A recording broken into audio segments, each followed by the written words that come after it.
you want to come on a ramble with me? We're going to talk about the energy and pull some cards. Let's go. Let's go. Let's go.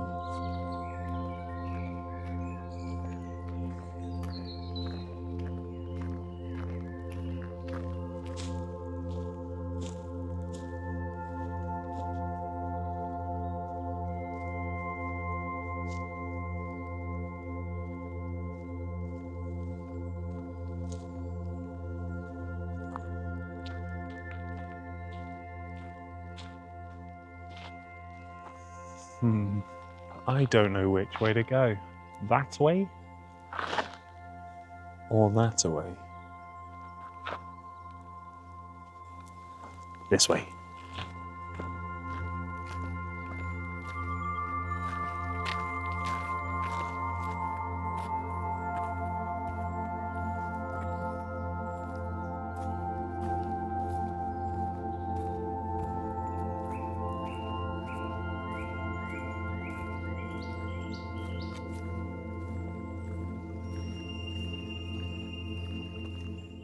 I thought a spot by the river might be nice for the reading today. And I'm actually going to delve into this reading first. I'm taking a little bit of inspiration from a ramble that we done, nearly 2 months ago now. 2 months. Jeez. And the way I'm taking that inspiration is with the decks. I brought out my Sacred Travelers as well as the Sacred Rebels today. And we're using these two as a bit of a internal, external kind of vibe, because I feel like that's needed at the moment. A lot of us are having different kind of realizations around our internal. So you can stay there. This is what I want to start with. The Sacred Rebels has always been a very inward-facing deck for me. It's always been something that I've turned to whenever I'm feeling a little bit unsure. And that's kind of what I want to tune into today. I want to find out if there's anything that we need to know about before taking this stroll, before talking about the energy. What is it that collectively we need to be aware of at the moment? What is happening internally? How can we best support ourselves with that?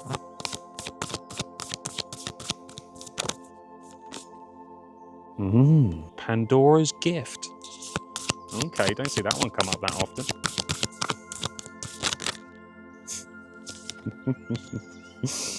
Now, I don't think I'm going to show you this card yet, because it's kind of funny that the first ramble that I done inspired me bringing the cards today. I wonder if you know what card this is. And one more for me, please.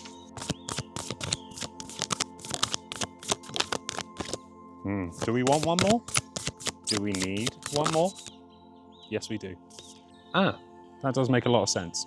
So that is where I'm going to leave the Sacred Rebels. I'm kind of not really surprised that this one's come up again. Our first card, number 45, is actually one that we've not really seen before. This is Pandora's Gift. Pandora's Gift. Let me share the rest of these cards with you, because the next card that we had, does this one look familiar? Number 16, What You Want, Wants You. Why has that one come up again? That's right, because you're still manifesting. You're still asking for things to come in. But then that last card, number 6, Shock of the New. Yeah, feels about right, doesn't it? Pandora's Gift, What You Want, Wants You, and Shock of the New. It's given me a really lovely first impression. It's almost like saying, I know this might seem overwhelming at first. I know this might seem shocking at first, but you've got to trust what you're building. You've got to trust the direction that you're moving. That even if it does feel like Pandora's box, it's actually Pandora's gift that you're receiving. And I will talk about these cards more in a minute, but that last card, the Shock of the New, a lot of us ask for change, don't we? A lot of us want things to change. But are we ready for that? There's always a certain kind of shock that comes from change. It takes a little while for us to get our head around it, for us to acclimatize to it. That shock is just letting you know that you are moving. There's a change happening that needs to happen. And if you are feeling that shock of the new at the moment, that's not a warning sign. That's not a sign to run back to safety, to what feels comfortable. But it's just saying there's something new coming. Let's see what the Sacred Travelers has got to say. So, the Sacred Travelers for our external. How do we need to move? what do we need to be aware of? We found out about internal. Now what do we need to know externally?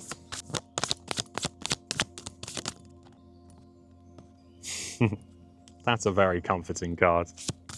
You're doing the right thing, in case you needed that confirmation.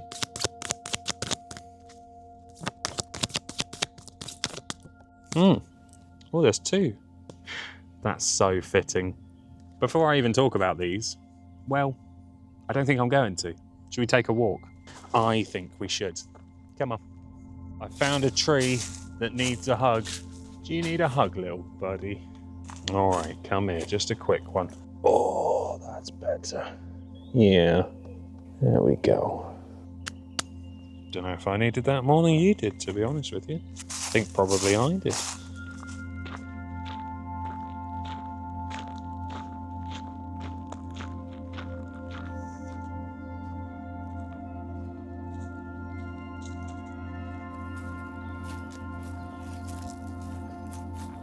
It's a really interesting read in this one. Those first few cards give me a definite impression on the energy.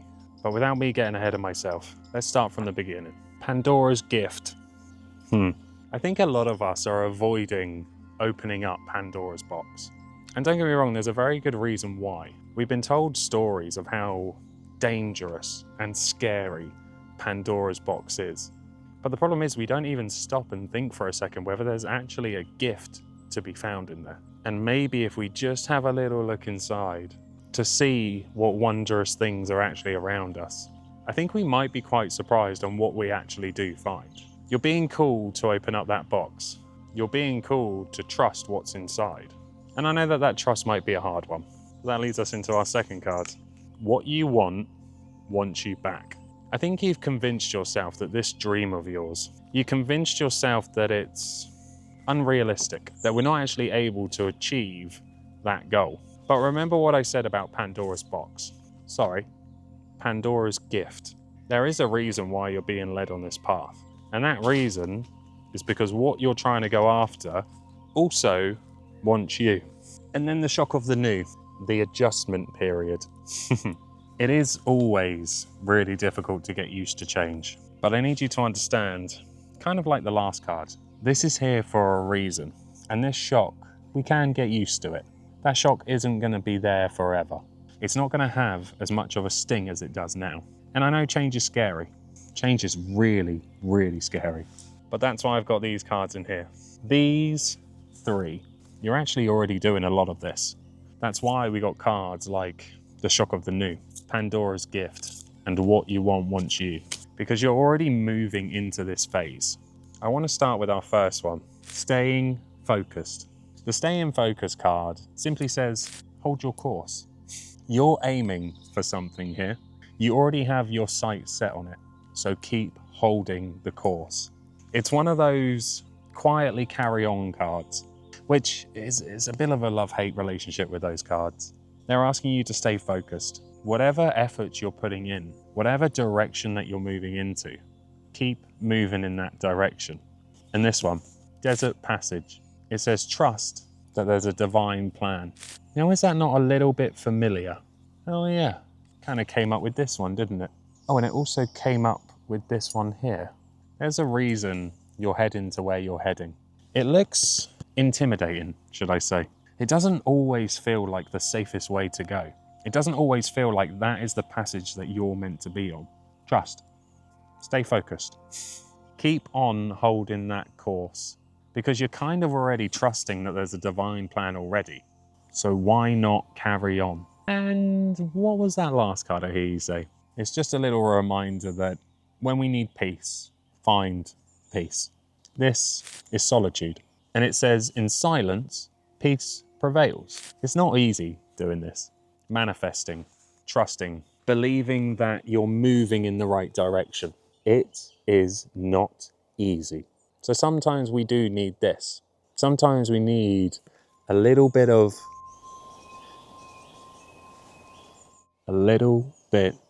silence. It can be very difficult sitting in silence, but I need you to understand that this is where peace prevails. And at first that silence might be noisy, but it will quieten. it will suddenly fade into something that feels like peace. Solitude might be needed, alone time, silence, quiet, space. You're an incredibly powerful manifester.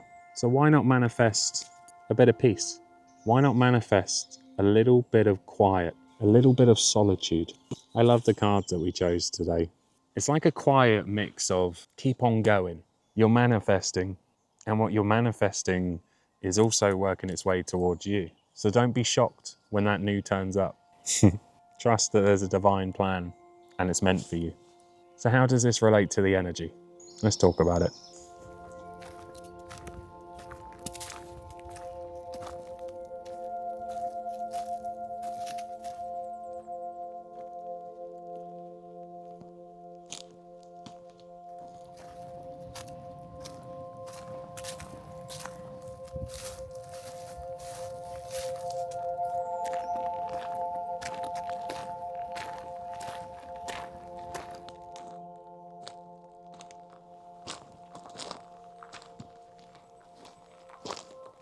But I need you to do one thing first, and we're going to do this together. What I want you to do is release your jaw. Take a couple of deep breaths for me. Allow your tongue to just fall from the roof of your mouth. The jaw is where I seem to hold the most tension. It's something I got to keep on repeating. Release the jaw. And don't forget about these shoulders. Let those just kind of rest. You can do this anywhere, by the way, even if you're in the office. I want to see you doing it. And if you need to do that again at any point when we're walking, please do it. I don't know about anybody else, but the energy has been a bit up and down again. Some days I feel like I've woken up and I feel on top of the world. I feel like I've got loads of energy, ready to tackle the day's jobs. Once I've done a couple of those jobs, my energy's flattened. I suddenly don't feel like doing anything. Or on some days, I just wake up feeling tired, full body aches. Those days, I need rest. Now, those days are hard, but they're not impossible to deal with. And I think that's what I want to talk about today. Something for you to take with you. I remember watching a video on this years ago, and it was quite profound, and it really changed my mindset, I guess, towards energy, towards how I'm feeling. Know how much you've got in the tank, and be honest about it as well. Really honest. If you've got 10%, you've got 10%. If you've got 80%, you've got 80%. But just acknowledge how much fuel you've actually got. If you've got 30%, don't take on a 90% day. And this also applies to people around you. Now, this could be anybody. Could be a partner, could be a friend, could be a work colleague that you're working with that day. What is their fuel tank on? How do yours two work together? Are they on 80 or are they on 20? Once you know how much fuel that person has, what their capacity is, you can plan accordingly. If I've got 80% and they've got 10, don't worry on this day. I'm gonna handle the heavy loading. I've got 80% in my tank, I'm ready to go. But if I've got 10, I need them to understand that. Maybe they take some of the workload. Maybe they help and allow me just to recharge a little bit. Because 10 can become 15. 15 can become 30. So when I go back to talking about the energy, when I say that things feel up and down, it's okay to feel like you've got 10%. Tomorrow, you might have 50. The next day, you might have 90. We got to allow ourselves to be up and down. Sometimes we're so rigid. We've been conditioned to always be okay, to never stop, to never slow down, which we know is not possible. Well, it is possible, but you're not going to last very long. And that's it, isn't it? At the end of the day, we all just want to last. But in order to do that, we need to know how we function. We need to honor how much fuel we got in the tank. Because you can do anything with a certain amount of energy. Even those of you that are on 10% right now, that 10% can go towards something incredible. It can go towards something meaningful.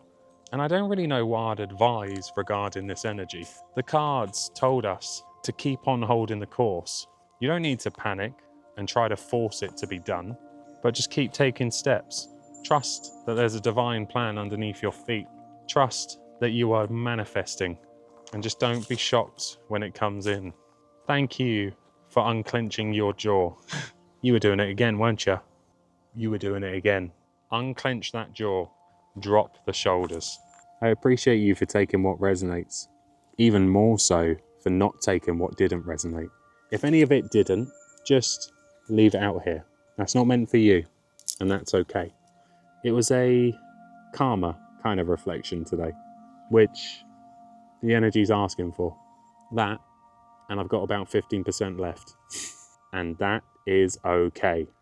Thank you for joining me today. Go easy on yourself, okay? No pressure. You don't need it. And I'll see you in the next one.